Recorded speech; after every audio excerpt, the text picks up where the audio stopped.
Takut ditangkap, Kolonel Latif minta tolong Maijen Pranoto agar dikirim ke luar negeri. Begitulah yang terjadi setelah gerakan 30 September gagal di Jakarta karena ada serangan balik dari Angkatan Darat yang dimotori Pangkostrat saat itu Maijen Soeharto. Kolonel Latif yang dimaksud adalah Kolonel Abdul Latif, Komandan Brigif 1 Jaya Sakti Kodam Jaya ketika itu. Dia adalah salah satu pentolan penting dalam gerakan 30 September yang coba melakukan upaya kudeta pada awal Oktober tahun 1965.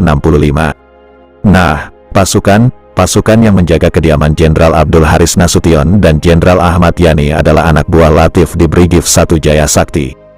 Jenderal Ahmad Yani dan Jenderal Nasution adalah dua jenderal yang jadi target utama penculikan komplotan gerakan 30 September di mana di dalamnya ada Kolonel Latif. Jenderal Ahmad Yani, Menteri Panglima Angkatan Darat ketika itu, berhasil diculik bahkan ditembak di rumahnya saat hendak diculik. Sementara Jenderal Nasution berhasil selamat dari upaya penculikan, lalu setelah itu bergabung ke Kostrad. Selanjutnya, bersama para jenderal Angkatan Darat melancarkan serangan balik terhadap gerakan 30 September. Lalu bagaimana nasib Kolonel Latif setelah gerakan 30 September yang didukungnya dihajar balik oleh Angkatan Darat? Mengutip buku Gerakan 30 September Pemberontakan Partai Komunis Indonesia yang diterbitkan Sekretariat Negara Republik Indonesia, setelah diketahui bahwa pihak Angkatan Darat akan melakukan aksi balasan, yang kemudian terbukti dengan direbutnya gedung RRI dan kantor telekomunikasi oleh RPKAD. Maka para pentolan gerakan 30 September yang berkumpul di Lubang Buaya luar biasa panik. Mereka berpendapat banyak tinggal waktu saja akan disergap, karena sudah tak ada waktu lagi untuk melakukan perlawanan. Tak mau ditangkap begitu saja, para pentolan gerakan 30 September memutuskan untuk membubarkan diri dan menyelamatkan diri masing-masing. Ketua PKI, Aidit, sudah kabur duluan ke Yogyakarta dengan menggunakan pesawat Dakota milik Auri atas bantuan Menteri Panglima Angkatan Udara Omar Dhani. Masing-masing mencoba melarikan diri. Syam, Pono, dan Brigjen Suparjo pada tanggal 2 Oktober tahun 1965 sekitar pukul 14.00 meninggalkan Pondok Gede untuk menyelamatkan diri menuju ke rumah Pono di daerah Kramat Pulo, Jakarta Pusat. Demikian dikutip dari buku Gerakan 30 September Pemberontakan Partai Komunis Indonesia yang diterbitkan Sekretariat Negara Republik Indonesia.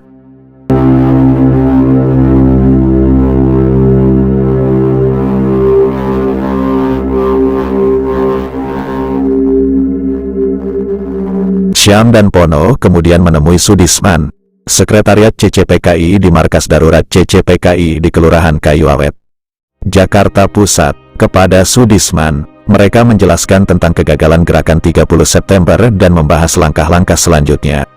Sementara itu, Brigjen Suparjo, yang semula berada di rumah Pono di daerah Kramat Pulo, berpindah-pindah tempat di sekitar daerah itu. Akhirnya, karena terus dihantui perasaan takut dapat diringkus, Suparjo pindah ke daerah Tanjung Priok. Adapun Kolonel Latif bersama Letkol Untung dan Kapten Suradi kabur ke arah selatan. Sempat sembunyi di Desa Cipayung, Pasar Rebo, Jakarta. Di sekitar sana, mereka menanam senjata-senjatanya di dalam tanah. Lalu pada tanggal 4 Oktober tahun 1965, Latif, Untung dan Suradi pindah tempat persembunyian ke Desa Kebon Nanas, Bogor. Menurut buku Gerakan 30 September Pemberontakan Partai Komunis Indonesia yang diterbitkan Sekretariat Negara Republik Indonesia. Selama melarikan diri, Latif sempat pergi ke rumah Syam. Di rumah Ketua Biro Khusus PKI itu, Latif dan Syam membicarakan kegiatan selanjutnya setelah Gerakan 30 September gagal. Pada tanggal 5 Oktober tahun 1965 Kolonel Latif kembali ke Jakarta. Selama di Jakarta, dia mencoba mencari hubungan dengan Presiden Soekarno melalui Brigjen Suparjo. Tapi usahanya itu sia-sia, karena terus makin terpojok. Latif makin bingung kemana melarikan diri. Balik ke rumahnya sendiri tak mungkin. Sama saja bunuh diri. Tentara kian gencar memburunya. Pada tanggal 9 Oktober tahun 1965, Latif pergi ke Pejompongan. Tujuannya adalah sembunyi di rumah iparnya yang ada di Pejompongan, Jakarta. Awalnya, Latif sedikit bernafas lega, sebab selama 2 malam, ia bisa aman sembunyi di rumah iparnya di Pejompongan. Tapi kemudian, persembunyian Latif dapat diendus. Ia ibarat pepatah sepandai-pandainya maling bersembunyi. Akhirnya tertangkap juga. Lalu, kok bisa persembunyian Latif dapat diendus tentara? Rupanya, Latif itu sempat mengirim surat ke Maijen Pranoto Rekso Samudro yang sudah ditunjuk Presiden Soekarno sebagai caretaker Menpangat. Yang mengherankan, kenapa Latif tak meminta pertolongan kepada Maijen Soeharto yang katanya ia sangat dekat, bahkan sudah memberitahu Soeharto soal para jenderal akan dijemput untuk dihadapkan kepada Presiden. Kenapa kepada Pranoto? Surat Latif kepada Pranoto itu sendiri isinya permintaan tolong kepada Pranoto agar caretaker Menpangat itu bisa menyelamatkan dirinya. Salah satunya, dalam surat tersebut, Latif meminta Pranoto agar dikirim ke luar negeri. Sebelum tertangkap, ia telah mengirim surat kepada Maijen TNI Pranoto Rekso Samudro untuk meminta perlindungan.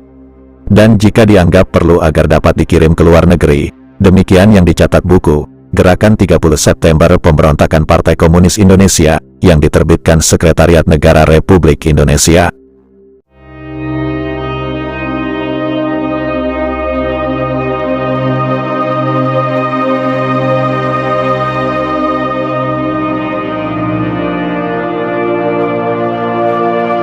Sebagai tambahan informasi, Maijen Pranoto Rekso Samudro, asisten 3 Menteri Panglima Angkatan Darat, ditunjuk sebagai caretaker Menpangat menggantikan Jenderal Ahmad Yani atas usulan dari Brigjen Suparjo yang ikut rapat dengan Bung Karno di Halim pada tanggal 1 Oktober tahun 1965.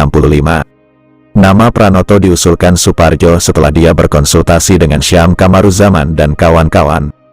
Termasuk Kolonel Latif tentunya di rumah Sersan Udara Anis Suyatno, yang dijadikan Senko 2 Gerakan tanggal 30 September. Jadi Maijen Pranoto itu adalah jenderal pilihan dari komplotan Gerakan 30 September. Latif pun akhirnya disergap pasukan Yon 328 Parakujang 2 Siliwangi. Dikutip dari Kronik 65 catatan hari per hari peristiwa G30S sebelum hingga setelahnya, tahun 1963 sampai tahun 1971, yang disusun Kuncoro Hadi dan kawan-kawan. Saat ditangkap Latif sempat ditembak kakinya. Tak hanya itu, kakinya juga ditusuk bayonet. Ketika penangkapan itu terjadi, satu peleton pasukan Kujang 2 Siliwangi menerobos kamar tempat Latif bersembunyi. Mereka langsung menusuk paha kanan Latif dengan bayonet. Selain itu, dari jarak dekat, lutut kiri Latif juga ditembak.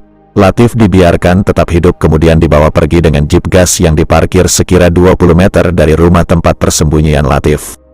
Demikian seperti dikutip dari buku yang disusun Kuncoro Hadi dan kawan-kawan.